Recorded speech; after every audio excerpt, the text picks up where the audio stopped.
Anime community में कुछ anime ऐसे होते हैं जो रिलीज होते ही पॉपुलर हो जाते हैं और कुछ एनिमे ऐसे होते हैं जो क्वालिटी में अमेजिंग होने के बाद भी उतनी अटेंशन नहीं आ पाती। जब लोग पहली बार डॉक्टर स्टोन एनिमे का पोस्टर देखते हैं तो उन्हें लगता है या तो ये कोई साइंस क्लास है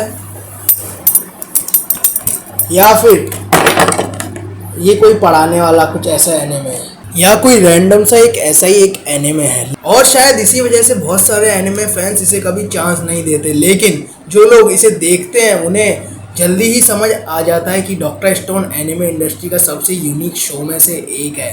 स्टोरी का कॉन्सेप्ट, डॉक्टर स्टोन की स्टोरी एक ऐसी दुनिया में सेट है जहां एक मिस्टीरियस लाइट की वजह से पूरी ह्यूमैनिटी स्टोन स्टैट्यूज में बदल जाती है। सिर्फ कुछ ही मिनट में मॉडर्न सिविलाइजेशन ख़त्म हो जाती है। ना गवर्नमेंट्स बची, ना सिटीज़, ना टेक्नोलॉजी।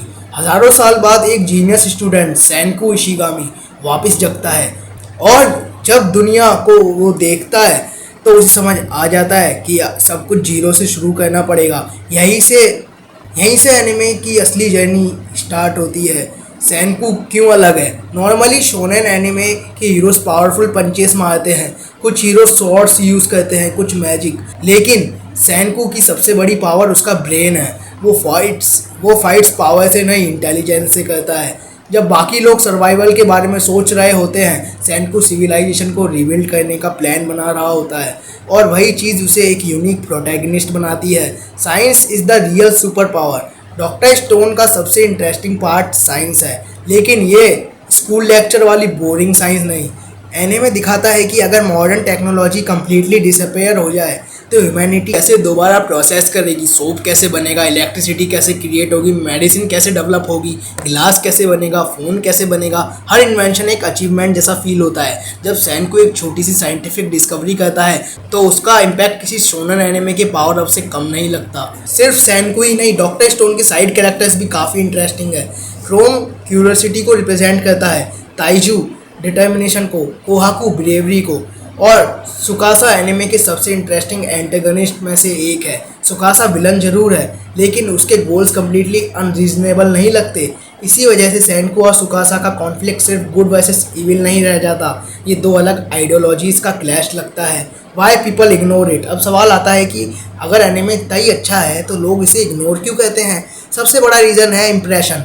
बहुत लोग साइंस वर्ड्स सुनते ही इंटरेस्ट लूज़ कर देते हैं। कुछ लोग एक्शन हैवी एनिमे प्रेफर करते हैं और कुछ लोग सोचते हैं कि डॉक्टर स्टोन एजुकेशनल शो होगा, लेकिन रियलिटी में ये एनिमे एडवेंचर, सर्वाइवल, कॉमेडी और स्ट्रेटजी का परफेक्ट मिक्स है। What makes it special? Anime industry में हर साल डजन्स ऑफ इसेकाई और बैटल शोनन रिलीज होते हैं, लेकिन डॉक्टर स्टोन जैसा कॉन्सेप्ट बहुत रेयर है। ये एनिमे तुम्हें सिर्फ एंटरटेन नहीं करता, ये तुम्हें अप्रिशिएट करना सिखाता है कि मॉडर्न सिविलाइजेशन को बिल्ड करने में कितनी मेहनत लगती है। एक लाइट बल्ब, एक बैटरी, एक फ़ोन, ये सब चीज़ें जो तुम रोज़ यूज़ करते हो, लेकिन डॉक्टर स्टोन देखने के बाद तुम उन्हें कम्प्लीटली डिफरेंट पर्सपेक्टिव से देखोगे। Conclusion, doctor stone perfect anime नहीं है, लेकिन ये डेफिनेटली उन एनिमे में से है जो ज़्यादा अटेंशन डिजर्व करते हैं। अगर तुम्हें कुछ यूनिक देखना चाहते हो और तुम्हें इंटेलिजेंट प्रोटैगनिस्ट पसंद है और अगर तुम एक ऐसा एनिमे देखना चाहते हो जो एंटरटेनमेंट के साथ साथ कुछ नया भी सिखाए, तो डॉक्टर स्टोन को एक चांस ज़रूर देना। हो सकता है ये तुम्हारा फेवरेट एनिमे में से एक ना बने, पर तुम्हें ये हमेशा याद रहे। मेरे लिए तो ये एक परफेक्ट मास्टरपीस से कम नहीं है। और ये फाइनली इस साल ख़त्म हो चुका है, तो मैं इसके सारे सीज़न भी अवेलेबल है, तो तुम इसे अच्छे से बिंज वॉच कर सकते हो। तो ऐसी मोर रिकमेंडेशन वीडियोस के लिए बने रहिए मेरे चैनल पे और मिलते हैं आपसे दूसरी वीडियो में। तब तक के लिए सायोनारा।